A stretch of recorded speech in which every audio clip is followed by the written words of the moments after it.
So the crazy thing is, you probably know who I'm getting ready to talk about. I don't know if you would because you're a little younger than us.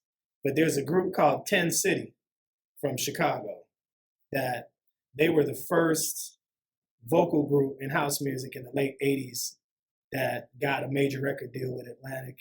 It was doing like soulful vocal house music. They had a song called Devotion. That's the way love is. I think Boo would know more. So 10 City they were the biggest vocal, they were the first and biggest vocal group from Chicago that had a major deal, #1 records on the Billboard dance chart, all of this shit. Mm-hmm. Without getting too deep in the weeds, I've always been connected to the lead singer and writer, Byron Stingley. Okay. He's the familiar voice of 10 City, Byron, right. you know. And so we linked up at a point later in life, started collaborating on some stuff. And it ended up that they hadn't put an album out as 10 City. Byron had a successful solo career where he had gold records as a solo artist in house. Mm-hmm. And then in 2020, he hit me.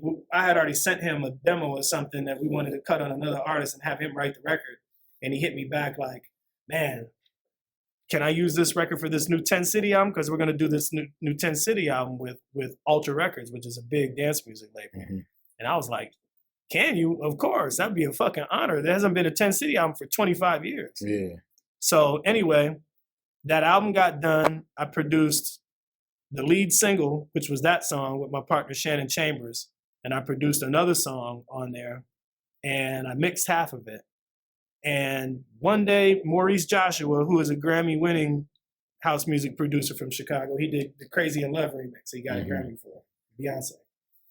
He called me one morning and was like, congratulations, you got nominated for a Grammy. I was like, get the fuck out of here. He said, yeah, the 10 City album got nominated for Best Dance Electronic Album. Whoa. I'm like, wow. So that was my first one as a producer and engineer, but I took it as my certificate says producer because I just thought that was more special. Right. So the other 3 have been as a mix engineer for Terry Hunter. He's had a run these last few years where the first one was Beyonce, Break My Soul. He did a remix of Break My Soul, and that got nominated for Best Remix. Okay. The very next year, he had a remix for Mariah Carey called Working Hard, and I'm the mix engineer on that one. Then, so it was 3 years in a row, 2021, 2022, and 2023, I got nominated for Grammys. Like, damn. So 2024, nothing happened. But then 2025, Terry again, he had mixed a song remixed a song for Yolanda Adams. Okay.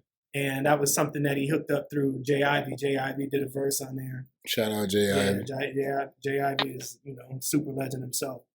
And her album got nominated for Best Gospel Album. And that version is on the album. Yeah. So we got another. But we didn't win on any of these, but that's okay. We got to the nomination, so it's just a matter of time. I can say I know a Grammy nominated producer, engineer. No doubt. You know what I'm saying? It's inspiring, man. I mean, definitely. You work your whole life to get to a point where you get recognized by your peers at that level, and then that's what it means to me is like the acknowledgement. You know what I mean?